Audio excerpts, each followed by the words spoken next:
business and you're wondering whether or not you can truly sustain it. And if you can truly turn it into the business that you've always dreamed of.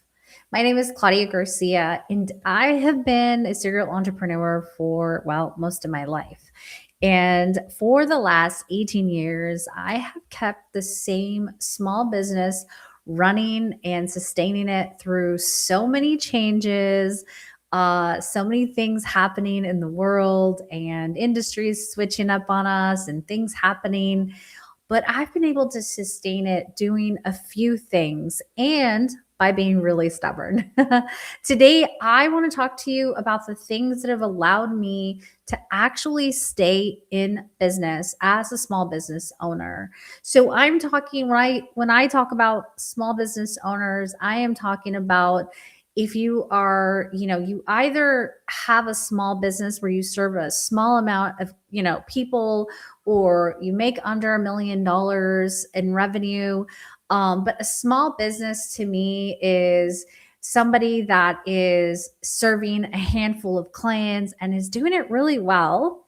But you can be any size. This conversation is definitely for you. So if you're, whether your revenue is multi six figures or way beyond that, this is still going to apply to you because so many things are changing in this world today that times are kind of scary, right? And so we're looking at the future with some uncertainty, but I want you to be certain about your business. I don't want you to give up. I don't want you to be afraid. I want you to make decisions based on faith in what you know.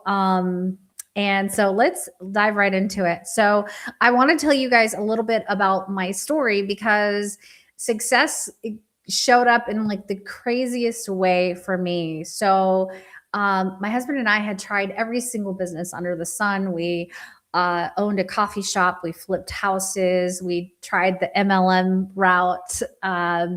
And it just seemed like nothing really was our thing, right?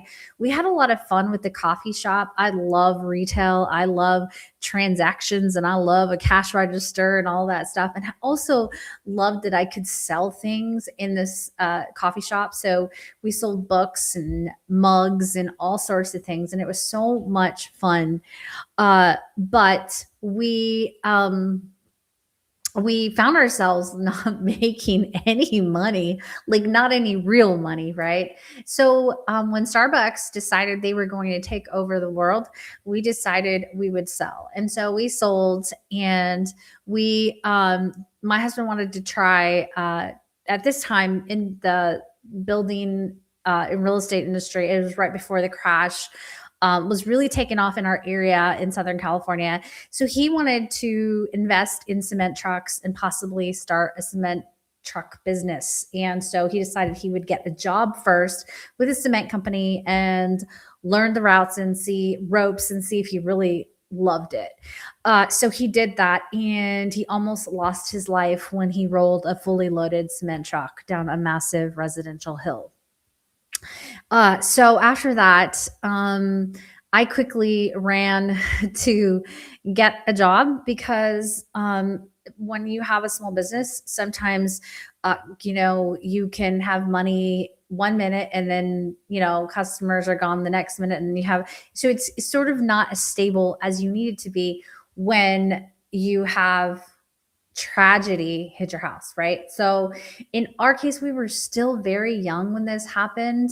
And so we needed income right away. So I went and got a job while my husband tried to heal during that season. So I got a job at a clinic, and I started with just answering the phones. And I wanted to know exactly how this clinic worked. I wanted to know everything about the organization, the ins and outs, and how people got paid and how the patients were served. And I wanted to know about the patient journey. I wanted to know every single detail of how to make this practice successful. And so I went to the owner and I was like, I want to help you grow this thing and I want to learn. So he was like, sure, you want to help me grow? Cool. Right. So he quickly made me his business development girl, and I was out on the field talking to people, mostly referring providers and collaborators and things like that. So strategic partnerships, bringing people into the practice. And then within 2 years of learning the ropes, I said, I want to go on my own. I want to do this on my own. Like, I actually was, as most jobs, and sometimes this happens, not at your job, hopefully, or not in your company, not with your employees, but sometimes as employees, we're undervalued and underpaid. And that's exactly what was happening with me. So I was driving business in and I wasn't really seeing the fruits of my labor. And so I didn't see a really long-term future there. Plus, I knew I was an entrepreneur. This is temporary. And I knew that. So I went ahead and I started my very own marketing company, and I was marketing specialty practices to referring providers, and that was a lot of fun, and it just kind of just took off. And I want to tell you this part of the story because it's important. It's sort of personal, but I want to share it with you because tonight there might be somebody that needs to hear this. And you may be in a point in your life where you're just like, I just don't know if it's going to work out. Like, I don't know where to go from here. So the accident takes place. I go get a job and we are just not making it. We are just covered in we covered ourselves in debt, and it was just awful. We were trying to make sure that we didn't lose our house. We wanted to sustain the same income. Again, we were young and I would say not fully equipped to handle such a big thing that happened to us. But I mean, that's how you learn, right? Life teaches you exactly. It gives you exactly what you need, but it does that when you're in the journey, right? When you're going through it, right? So, so I quit my job and said, I'm going to start this on my own, but started to feel the pressure and the weight of not having enough income. My husband was still trying to heal. And it just felt like too much. And I remember just crying out to God and just asking him, like, can you please do something? Because this is I don't know what we're going to do. Remember now, when I left my job, I did take one client with me, and that was my boss. I asked him if he'd like to be my first client. And so that was great. That was like a big win for me. I walked away with a tiny bit of income, but it wasn't enough. So one day, after a conversation with somebody, they reminded me that what I was doing at the moment and the pressure I was feeling was something that I was creating because I was trying to keep my grass green while my house was burning down. And that was a huge thing for me. Like, I was like, what? I'd never heard of such a thing. You're trying to keep your grass green while your house is burning down. And that's exactly what I was doing, right? Because I was trying to make sure we paid the bills and the house and did this and that, and using credit cards to not feel the difference in our lifestyle and in our life because we had to make it, right? And I was laid out, just crying out to God. And I asked him to forgive me. I was like, forgive me for every time I took things for granted.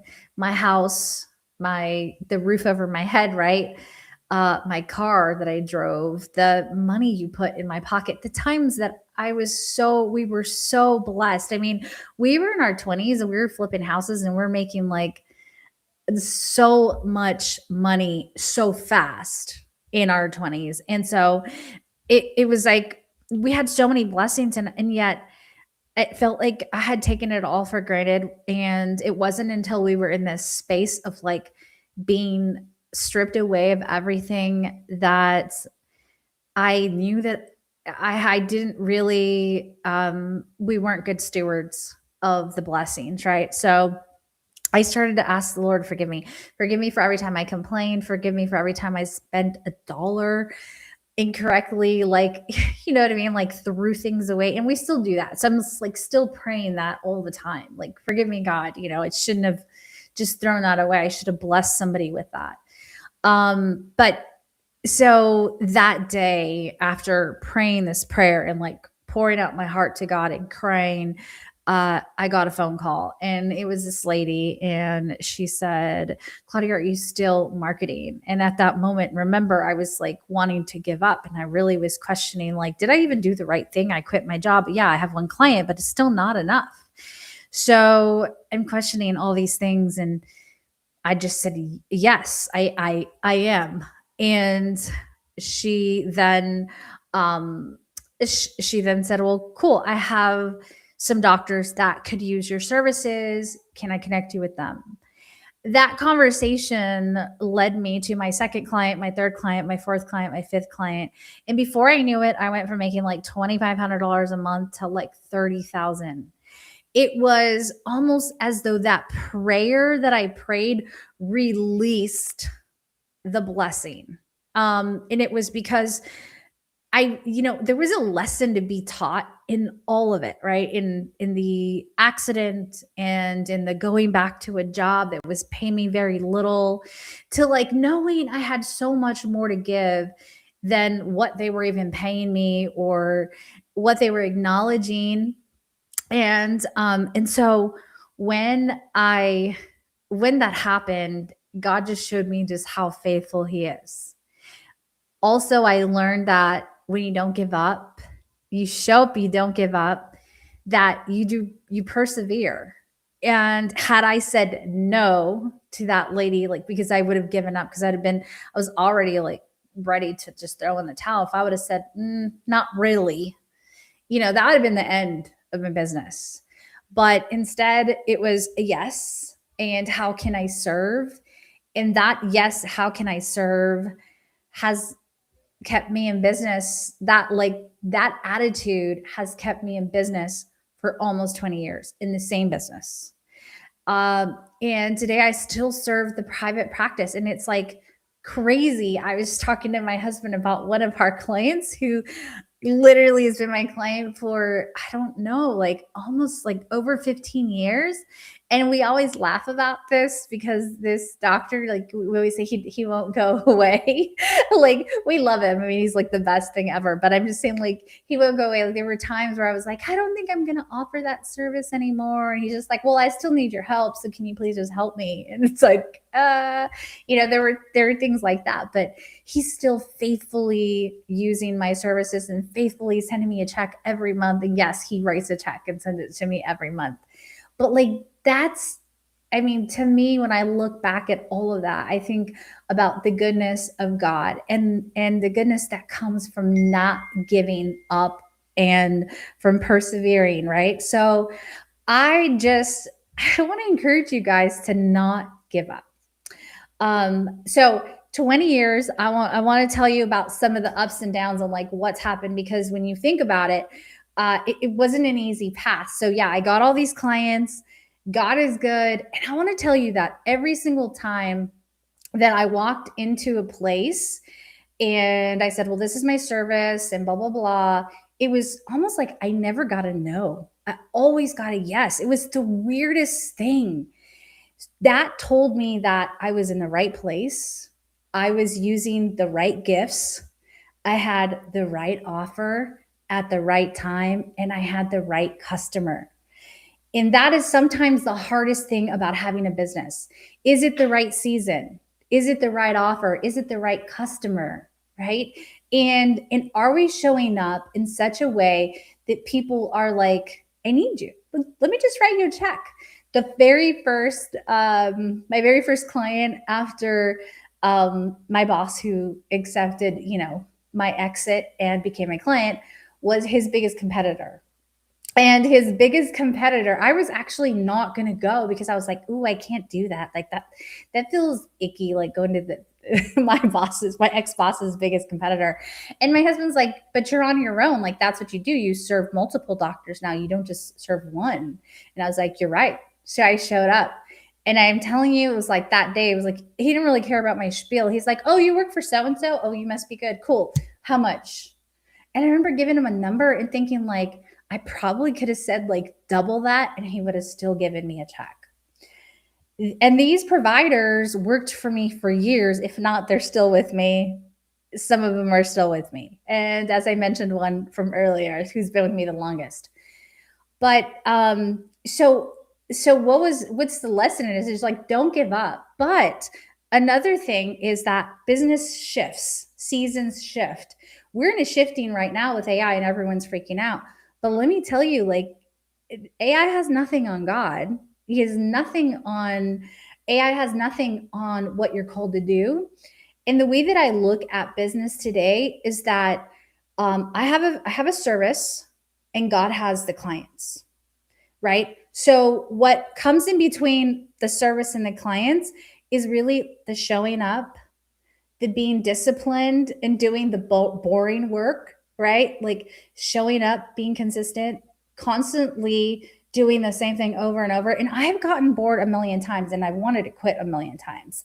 I was just telling my friend this not that long ago that I've been in the place where I'm like, this is boring. I don't want to do this anymore. I just want to stop. And then I'm like, wait a minute. This has been paying my bills for so long. And not only is it paying my bills, but it's like such a huge blessing. Today, I was sitting at a coffee shop with my husband. We're chilling and the trees are beautiful. It was an amazing day. And I'm like, I couldn't have done this if I was working for somebody, right? Maybe if I worked remote, but this is like my own business. I usually take Fridays off if I can. I go to every single appointment of my daughter's, her field trips, her parties, all the things. And it's because I have a business. So, but I'm telling you, the boring things that I do in between the fun stuff is really what pays off. So I wrote a couple things down because I want to encourage you guys. You can still have an amazing business regardless of where the world is headed, regardless of AI, regardless of whether or not you're great at doing content or not doing content. When you have faith and you actually walk out that faith, then you will see the reward. So we often have faith, but we don't actually walk it out. So we know God is big and we know God can do things in our business and we know God can bring us the customers, but we don't do what's in the middle, right? So we don't walk it out because like sometimes we're lazy. I mean, entrepreneurs, I think I read the statistic about how entrepreneurs are like, they have like they're lazy. That's why they have businesses. And you go, well, that's not true. I see entrepreneurs, they work so hard and they work so hard. Yeah, they work hard at what they like and what they love, and they thrive in those things. But in other things, they are no thank you, right? So they have that no thank you. And I always say that, like, if I didn't have a business, I'd probably be a lazy person. I don't know, but I just love it too much. So it drives me. So I'm not lazy because I found something that I love. And so that's what happens with entrepreneurs. They find something they love, which that makes them move, right? Okay. So I'm going to go back to my notes. Otherwise I'll just ramble and ramble. But I talked about staying in it, saying yes and showing up, but also, and then doing the boring stuff. But also you have to be so stubborn. Like you have to be so stubborn, meaning like, heck to the no, I'm not going back to a job. Like that has to be almost like a driving force in you. My husband laughs because he's like, you're so rebellious. There's no way you can go get a job. But I've had jobs, I've had seasons. And I always say, oh, well, actually, yeah, I don't have a job, but I have lots of bosses, my clients, right?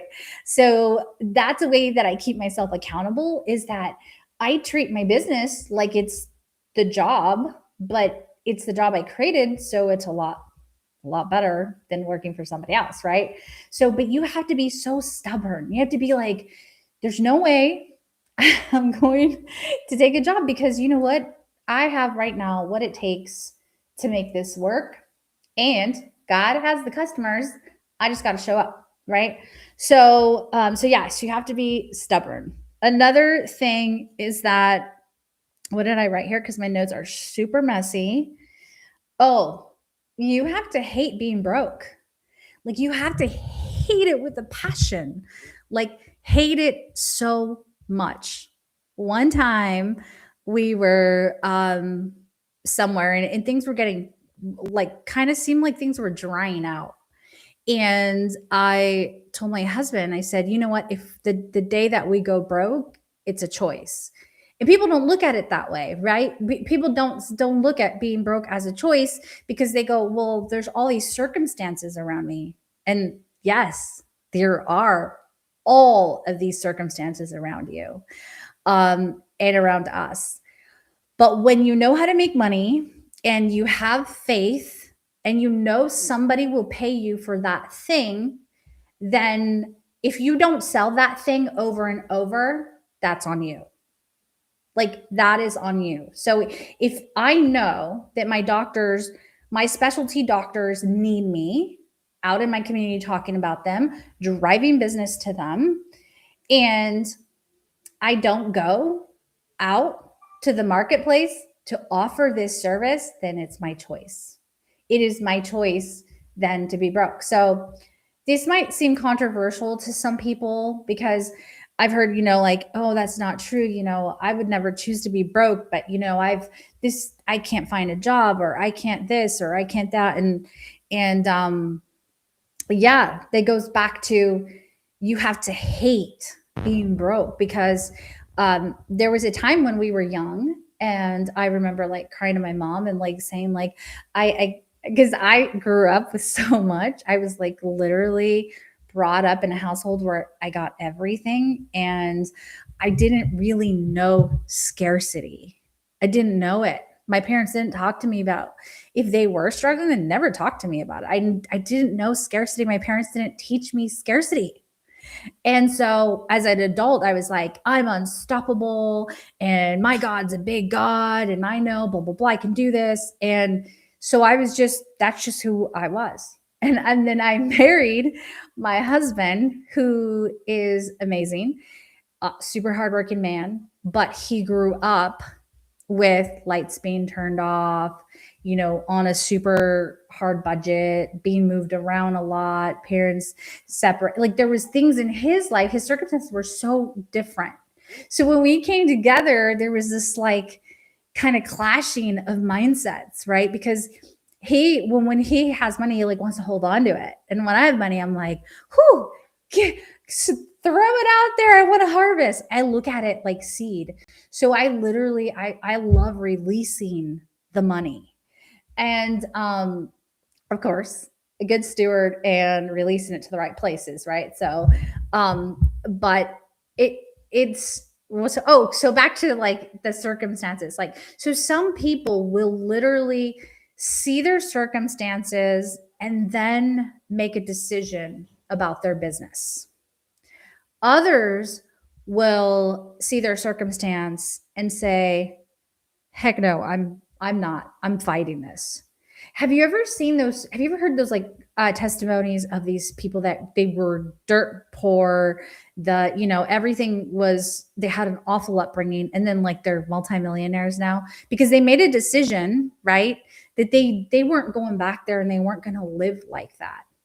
And so they took the trauma and they turned it into a triumph, right? So there's two sets of people: those that use the trauma as an excuse, and then those that use the trauma as the reason they are going to be triumphal. Like that's not a word, right? Triumphal. Like why they'll persevere and why they will succeed and why they're not going back, right?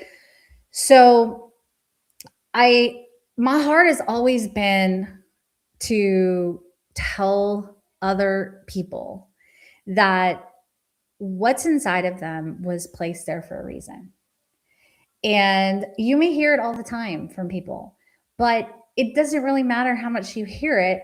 You actually have to believe it. And not only that, how about this? How about switching your view off of you and really just looking at God?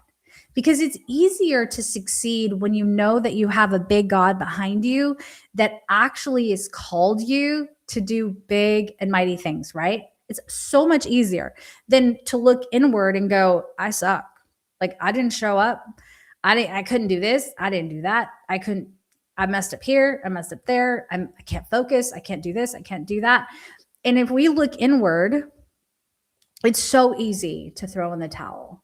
But when we look up to the Father, who's like, I got you. Let's go. Let me drive the car. Let me drive you to that next client. Let's go. I'm walking in with you. You have my favor. You have all the permission because it's in my word. It's in my word, right? So if you can stop looking at yourself and start looking at him, it's just easier to believe in you and your business. And it's easier to sustain a business when it's not even about you, right? Sure, there's things that, like I said, you got to have those things that stir you up, right? Those things are about you, right? But at the end of the day, like your motivation, your heart, your drive has to be outward. Like it has to be outside of you. Like it has to be like, I want to help. Like for me, in this next few years, like I want to help as many entrepreneurs like actually love their business and love doing business and actually keep a good income for their family and not dabble anymore, but really go 100% in on what God's called them to do.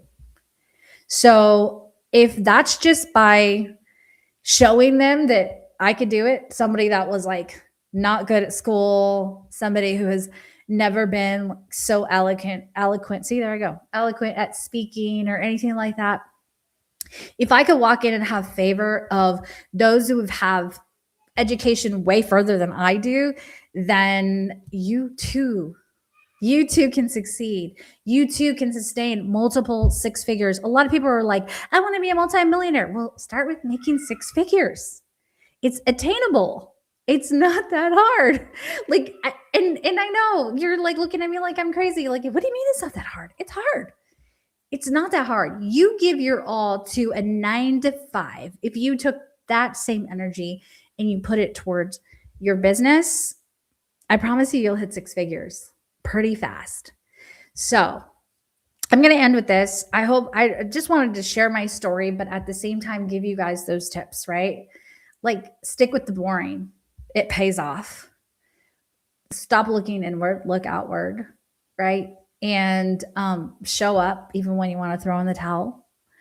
And I think that's it. But I love you guys. And I know that this message is for somebody and it's going to reach the right people. So this is me not having a strategy around my message, except for that I just want to bless you tonight on a Thursday night. And I hope you have a great week. And I pray that God multiplies the hands of your work, or the work that comes from your hands, and that you start to see the fruit from that labor. And I know that God's got you, so don't give up. Thanks for watching. Share this video with a friend if you think that this will help them or bless them. And please subscribe to my channel. Thank you guys. Bye.